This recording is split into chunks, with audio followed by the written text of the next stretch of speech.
Mobile addiction అనేది ఇప్పుడు mobile ఒకటి, వాట్సాప్ ఒకటి, ఇన్స్టాగ్రామ్ ఒకటి, ఫేస్బుక్ ఒకటి, లేదా పోర్నోగ్రఫీ, బ్లూ ఫిల్మ్లు చూడడం ఒకటి. సంవత్సరం పాపకు పాలు దాపించాలంటే కూడా ఒక వీడియో చూపిస్తూ ఉంటారు. అవును, ఆ వీడియో చూపిస్తే ఆ వీడియో చూడకపోతే పాలు తాగదు. సిబిటి అని ఒక ప్రత్యేకమైన అంటే కాగ్నిటివ్ బిహేవియర్ థెరపీ అని ఒకటి ఉంది. మొబైల్ అడిక్షన్ అనేది ఇప్పుడు అన్ని వయసుల వాళ్ళకి, అన్ని రకాల వాళ్ళకి మొబైల్ అడిక్షన్ అనేది మధ్య చాలా మందిని చూస్తున్నాం, ముఖ్యంగా యూత్. అందుకని ఈ మధ్య ఇలాంటి వాళ్ళు మేము చిన్నపిల్లలు కూడా, నెలల పిల్లలు కూడా. ఎస్, ఈ మధ్య అందుకనే మేము మా హాస్పిటల్ తరపున ఈ మధ్య చైల్డ్ గైడెన్స్ క్లినిక్స్ అని పెట్టాం గత 10 సంవత్సరాలుగా. అంటే చిన్నపిల్లల్లో, యూత్లో ఇలాంటి వాటిని కంట్రోల్ చేయడానికి ముంబైలో కానీ, హైదరాబాద్, విశాఖపట్నం, విజయవాడలో కూడా చైల్డ్ సైకాలజీ క్లినిక్స్ అంటే పెట్టాం, ఐసీజీసీ అని పెట్టాం. ఎందుకంటే ఇంతకుముందు నేను ఎండి చదివి పాస్ అయినప్పుడు పెద్దవాళ్ళకే సమస్యలు ఉండేవి, చిన్నపిల్లలకేం సమస్యలు అండి, వాళ్ళకే మానసిక సమస్యలు ఉంటాయి అనేవాళ్ళు. ఇప్పుడు ఇవి ఎక్కువైపోయాయి, పేరెంట్స్ తీసుకొస్తున్నారు మా దగ్గరికి. అలాంటి వాళ్ళకు కేవలం మందులు ఒకటే కాకుండా వాళ్ళకు సైకలాజికల్ ట్రీట్మెంట్, బిహేవియర్ థెరపీ అని, సిబిటి అని, ఇలా ప్రత్యేకమైన కొన్ని టెక్నిక్స్ ఉన్నాయి. దానివల్ల ఏమవుతుంది, వాడు చదువుపైన కాన్సన్ట్రేషన్ ఉండదు, ఫోకస్ చేయడు, కాలేజీకి వెళ్ళడు, ఫ్రెండ్స్ ఎక్కువ అవుతారు, సోషల్ మీడియాలో చాట్ చేస్తూ ఉంటాడు. రాత్రి కూడా వాడు రూమ్లో వాడు ఏం చేస్తాడో అమ్మ నాన్నకు తెలియదు. వాడు ఎవరు ఫ్రెండ్తో మాట్లాడుతున్నాడో, బ్యాడ్ ఫ్రెండ్తో మాట్లాడుతున్నాడో, వాడు ఎలాంటి వీడియోస్ చూస్తున్నాడో, ఇవన్నీ ఎక్కువైపోయినాయి. దీనివల్ల చదువులో దెబ్బతింటున్నాడు, హెల్త్ దెబ్బతింటుంది, మానసికంగా డిస్టర్బ్ అవుతున్నాడు.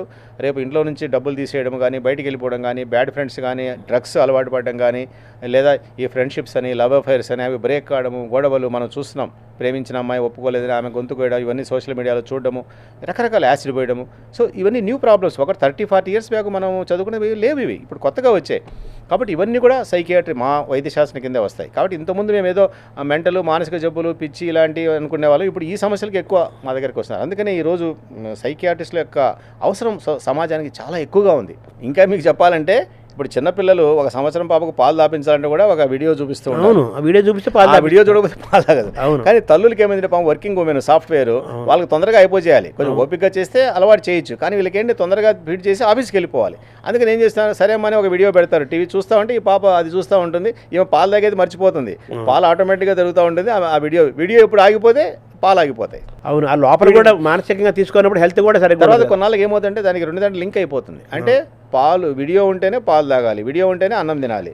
అప్పుడు అదే జరుగుతుంది. కానీ మదర్స్ కూడా పేరెంట్స్ హెల్ప్లెస్ అవుతున్నారు. ఎందుకు, వీళ్ళకు పూర్వకాలం ఏంటంటే మనకి ఇంట్లో అమ్మ నాన్న, తాతయ్య, అమ్మమ్మ, ఎవరో ఒకరు ఉండేవాళ్ళు.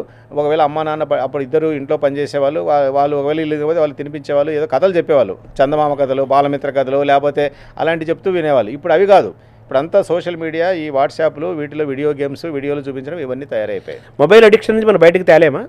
ఎందుకు తెలియమండి, మా ట్రీట్మెంట్ అదే కదా. అంటే దానికి మందులు ఏమి ఉండవు. ఏదో మీరు వచ్చారు, ఏదో ట్యాబ్లెట్ వేసుకోండి, మీరు మొబైల్ మానేస్తాను, it is not so simple. It is కొంచెం వాళ్ళు కష్టపడాలి. ముందు వాళ్ళు ఒప్పుకోరు కదా, అసలు వాళ్ళు వదిలేయాలంటే ఒప్పుకోరు. బలవంతంగా వాళ్ళు అమ్మ నాన్న ఎవరు తీసుకొస్తారు, వానికి దానివల్ల వచ్చే ఎడ్యుకేట్ చేయడము, మంచి చెడు చెప్పడం, అలాంటి వాళ్ళు మేము ఏం చేస్తామంటే హాస్పిటల్లో కొన్నాళ్ళు ఉంచి 2-3 వారాలు సిబిటి అని ఒక ప్రత్యేకమైన అంటే కాగ్నిటివ్ బిహేవియర్ థెరపీ అని ఒకటి ఉంది, సైకలాజికల్ ట్రీట్మెంట్. అంటే వాళ్ళని కూర్చోబెట్టి స్లోగా ఏదైనా ఒక అడిక్షన్ మానిపించాలంటే ఓవర్ నైట్ మానిపించలేము. ఇప్పుడు డ్రింక్ కానీ, స్మోకింగ్ కానీ, ఈ బిహేవియరల్ అడిక్షన్స్ కానీ, ఇట్ టేక్ సమ్ టైం. మెల్లమెల్లగా టైం చేయడము, తగ్గించడం. రోజు వాడు 5-6 గంటలు చూస్తున్నాడు అనుకోండి, దాన్ని మెల్లమెల్లగా తగ్గించుకుంటూ రావడం. వాని యొక్క అంటే చాలామంది అంటే వాళ్ళకి ఫ్రీ టైం ఎక్కువ, ఆ ఫ్రీ టైంని ఫిలప్ చేస్తాం.